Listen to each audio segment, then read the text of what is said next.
Hey everybody, I'm Glenn. And I'm Xander. And together we are Fun King 3D, and it's time for another Mailbag Monday.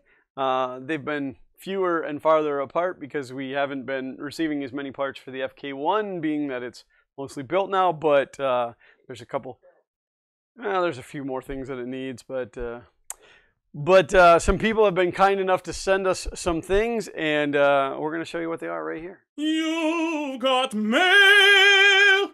You've got mail! All right, so which one do you want to open first? This one. Okay, so I hate the fact that this box has got Costco's name all over it. This box is from the friend of the channel, Scott McLellan, who always sends us cool and fun things. And as I understand it, Scott McLellan will be at Murph, which is really exciting because I can't wait to meet him in person. But he keeps sending us cool stuff.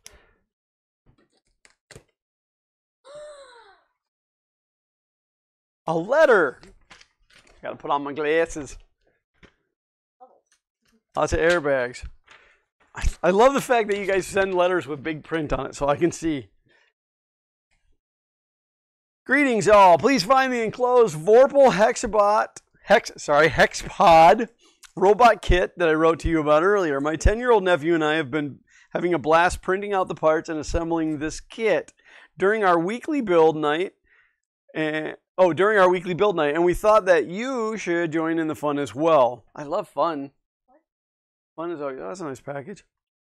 Watch out, Xander. Yeah, what did I do? This is one of those educational kits. Oh, no, Think STEM, but it's very cool. Listen, on the label of the box are the internet addresses where you will find the assembly instructions and STL file. I hope I didn't cut through those. Oh, on that box. Never mind.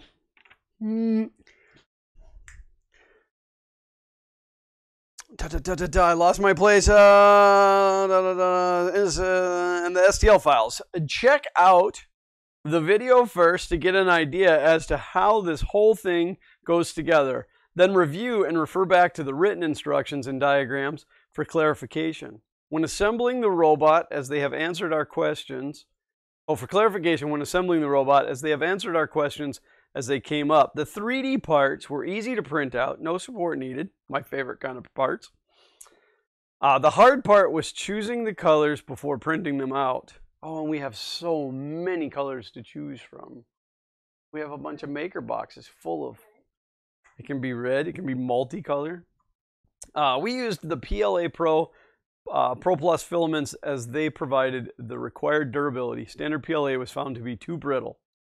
Also enclosed is one of the accessories that can be attached to the Hexapod robot. We haven't tried it yet, but it looks interesting. Is that the accessory?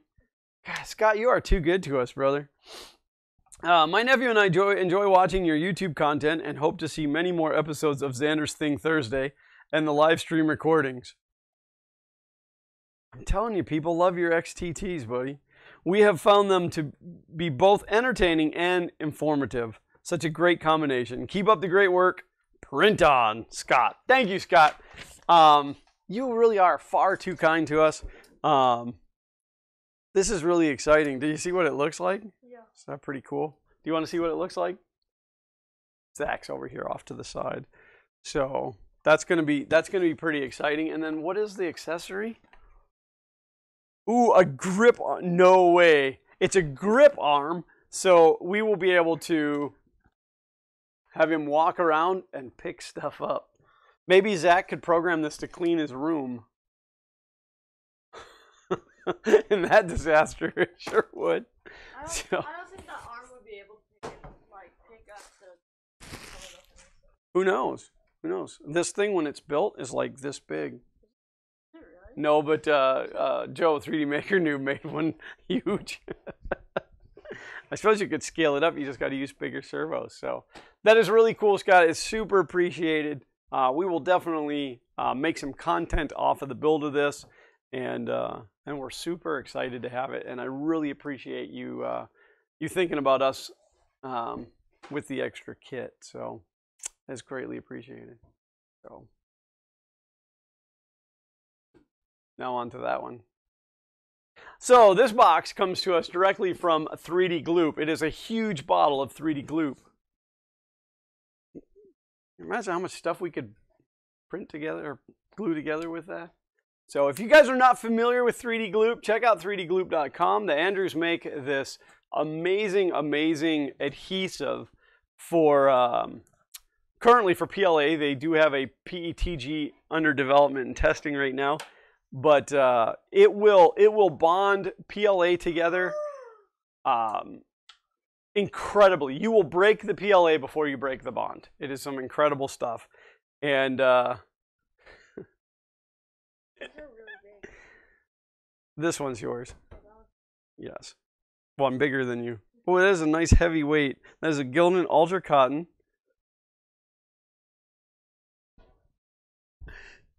It's a Gloopie shirt. So when you're a fan of the 3D Gloop, you are known as a Gloopie. And these are some of the first batch of Gloopie shirts. Print, glue, and smooth. Yeah, I should probably mention that too. It's not just a glue. It will actually smooth your prints, and you can use it as a bed coating to help release your prints. Oddly enough, it's used for sticking the prints together, but will also help stop your prints from sticking entirely too hard to your print surface. These are really nice shirts, guys. Thank you so much. I don't know how to fold. Not a problem. No, I've done it a few 100 million times from when I ran Fun King shirts. So, but So yeah, it's not a problem. I don't know how. I'll teach you someday. This was the smallest size they had. So, but you notice that it wasn't just me that got a shirt. You got a shirt. I got it. You know, not everybody sends shirts for me and you. Like, I get all the shirts, you barely get any shirts. These guys were awesome enough to make sure you got a shirt. Thank you. So you get a shirt. Now I'm like good. And I love the color too. Purple is awesome. So definitely check out 3D Gloop. There will be links to that in the description below. You can get, there's a couple of different size bottles that you can get. This one is, I don't even know what size. This is the 120 milliliter or 4 ounce. It does have a bottle brush right inside of it. And of course, if that brush wears out, you can actually, from the big box stores or whatever, just get an acid brush used for plumbing, for putting flux on plumbing and stuff. So, but great stuff. I have glued stuff with this that that the CA type glue just wouldn't do. So that is really great stuff. And in fact, if you check out the Fun in the Country basement from not yesterday, but 1 week ago, I actually glued a couple Harry Potter wands together with it, and it worked awesome. Worked awesome. Oh, sorry, Perry Hotter wands. So, but thank you, Andrew and Andrew. Thank you, Scott McLellan. It is greatly appreciated. I look forward to seeing the Andrews and Scott at Murph coming up very, very soon, and we're super excited about it. Thanks. So until next time, as always, print on.